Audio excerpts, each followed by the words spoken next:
Hello again, everybody. So it's me again with another video. I know, kinda rare, with two videos, 2 days in a row, or a video 2 days in a row. But I finally decided to make the team build guide, the long-awaited team build guide. Some people actually have been asking me to make one a real long time ago, probably around when global version shut down, because I guess the team build guides were all out of date. Even though honestly, I feel like they can't really be out of date if you just follow like some general guides. But in any case, I finally decided to make one. Team builds in this game is kind of simple to understand because you really only need to think about a few things, and those things usually are just what you're facing. So let's go over here really quick for the Gargoyle practice boss. For example, for this boss, there's like a few things, like around 4 or 5 things you need to take account. Or you need to remember, I mean. So for this boss, what does the boss actually do, right? Because you need to understand what the boss actually does first, before you actually make a team. Of course, you do need to face him like once or twice, maybe quite a few times before you actually understand it.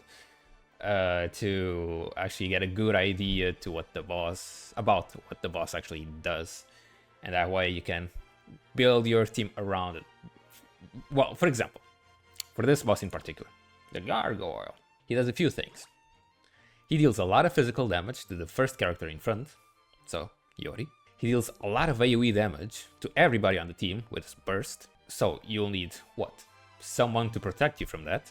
And he actually does that quite soon. Yeah, he gets like TP kind of quickly for some reason. Maybe a normal, at a normal rate, but it's still soon. So you'll need someone to protect you before that happens. Okay, now we know these 3 things, right?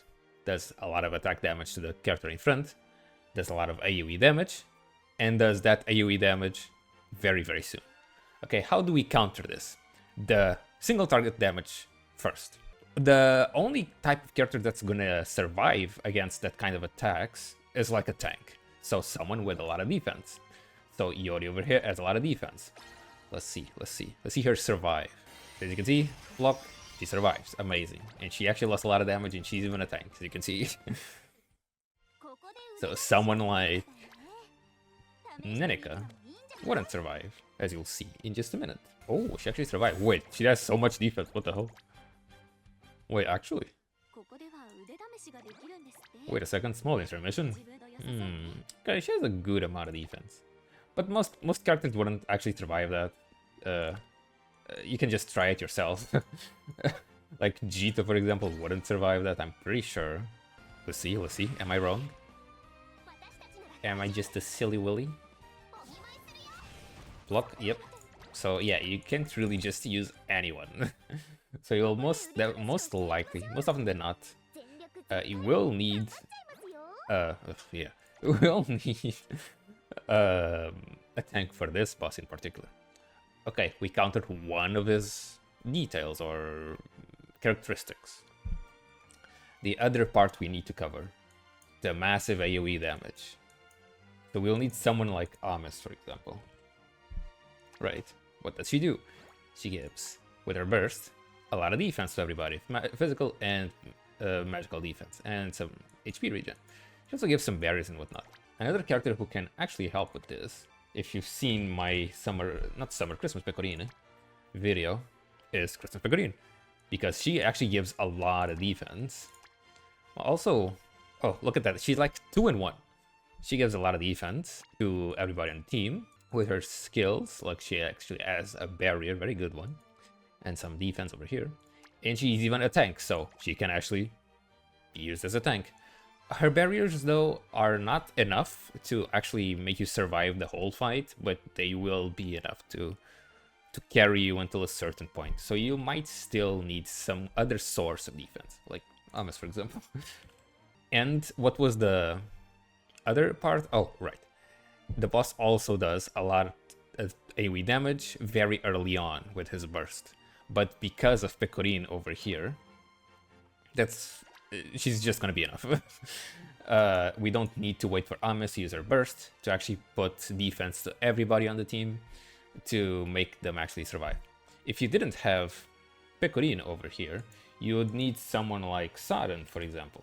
Summer Saren. She would give a lot of TP to Amis, and Amis, with that, would be able to use her burst as soon as possible and make everyone survive before the boss uses his own burst.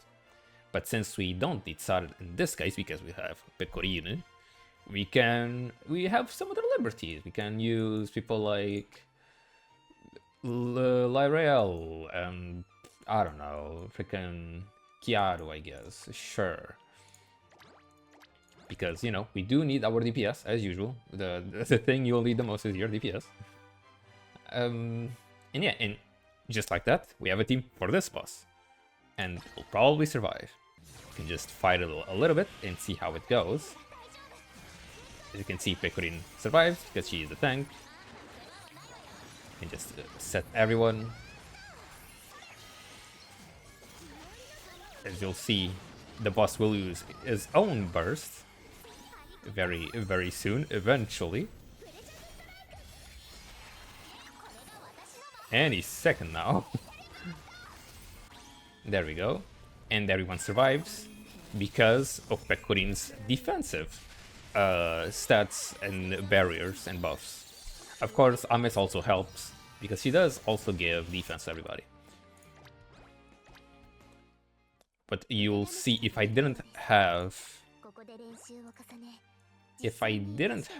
Pecorin over there, and I'd be using like someone like Yori, who's also a tank, but doesn't have any barriers or defensive stuff, they wouldn't actually survive before the boss uses burst. Anyway, as you'll see in just a little bit, should be coming up very soon.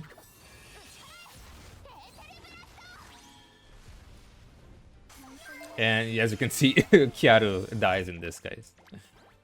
It's kind of surprising how Jita actually survives, though. Very, very interesting.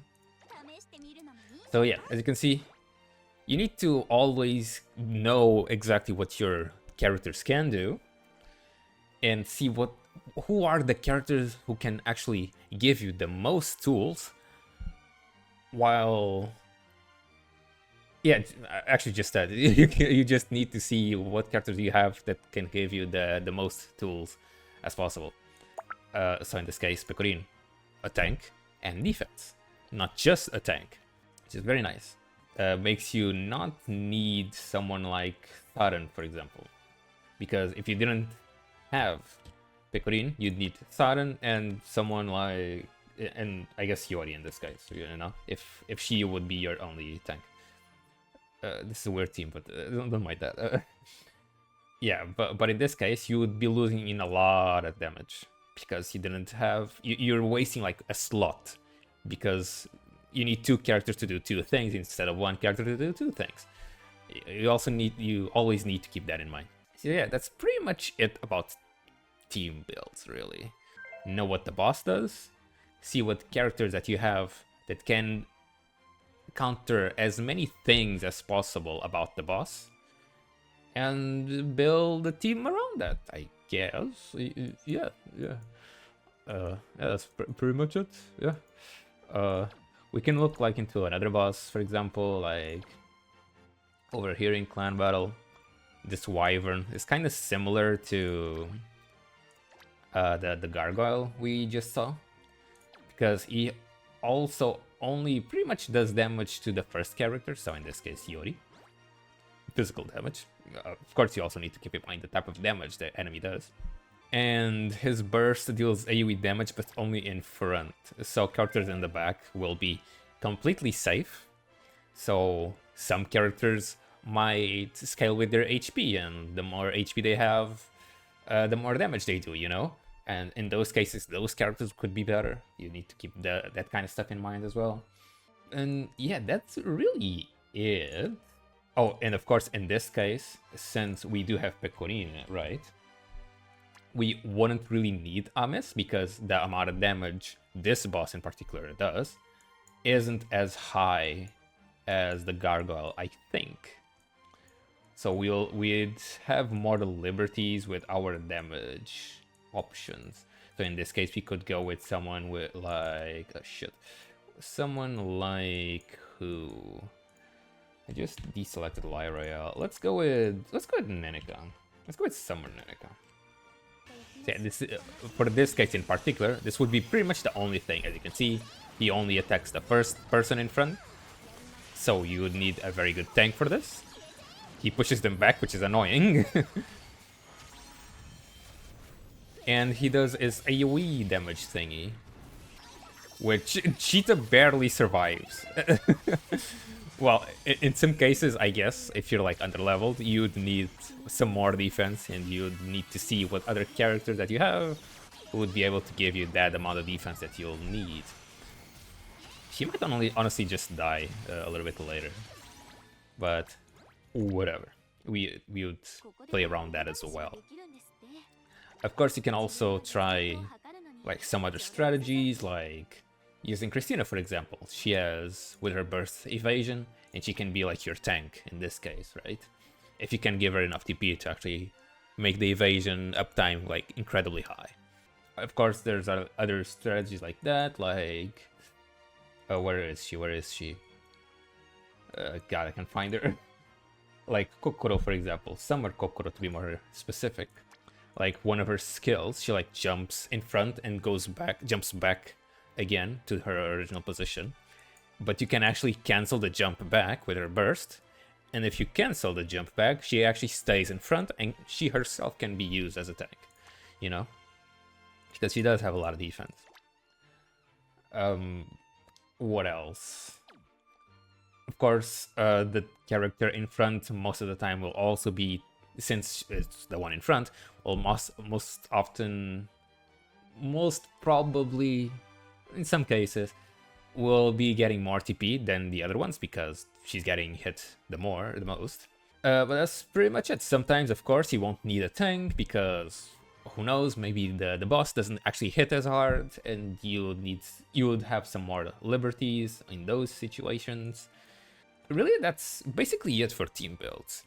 Just keep in mind what the boss does, see what characters that you have who can counter the most things the boss does to you, and I guess just keep trying. Test things out. We always need to keep testing as many teams as we can. Unfortunately, that does take a few hours.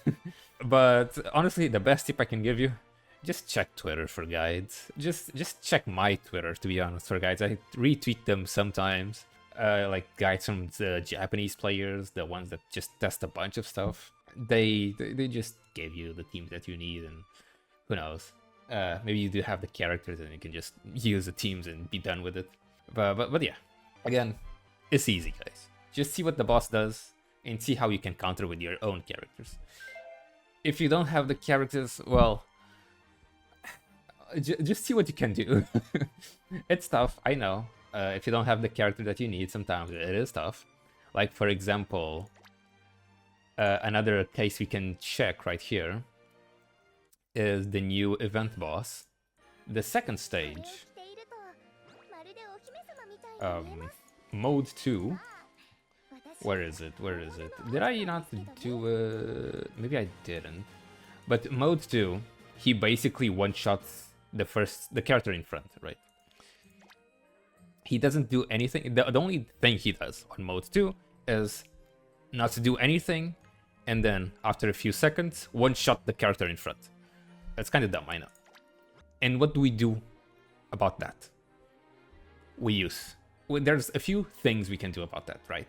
We can use evasion, we can use invincibility, and who can do those things, right? No amount of defense can actually help you with this, by the way. So for Christina, she has the evasion, right? Wild Christina has the evasion. Regular Christina has the evasion. For invincibility, we have Miyako, right? She has invincibility. It's kind of unreliable, but maybe it can work. One of the best options here would be Saren, Christmas Saren. Her burst gives her like stacks of evasion, and since the boss only attacks once, the stacks just are kind of permanent if she keeps using it. But another thing we can do is use someone like I don't have her. Oh, yeah, okay, Crazy has her over here. Someone like Summer Shinobu. What can she do to help us? She doesn't have evasion or invincibility, but she actually summoned her dad, the skull thingy. And the skull can actually tank the one shot. And that way, your team is completely free to do whatever they want. She was basically the best option for this mode in particular. But unfortunately, I don't have her, you know? I mean, she's here in the supports because I asked Crazy to put her there. But before that, I didn't actually have her, and I had to try some other stuff with the other characters that I had. And I ended up using Saren for this one, Christmas Saren. And used her own invincibility. Which was... which worked. You know, if you don't have the character, you just have to see what you do have and how you can play around it. And that's basically it for team builds. I hope this was simple to understand. I know it's a little bit confusing, I guess, but you'll get used to it. Trust me. It's a puzzle game. I like to think of Princess Connect as a puzzle game. You just need to see what kind of puzzle pieces that you have and what the boss actually needs, you know? And you just need to play around it. Yeah, that's basically it. I know, of course, there's also Arena.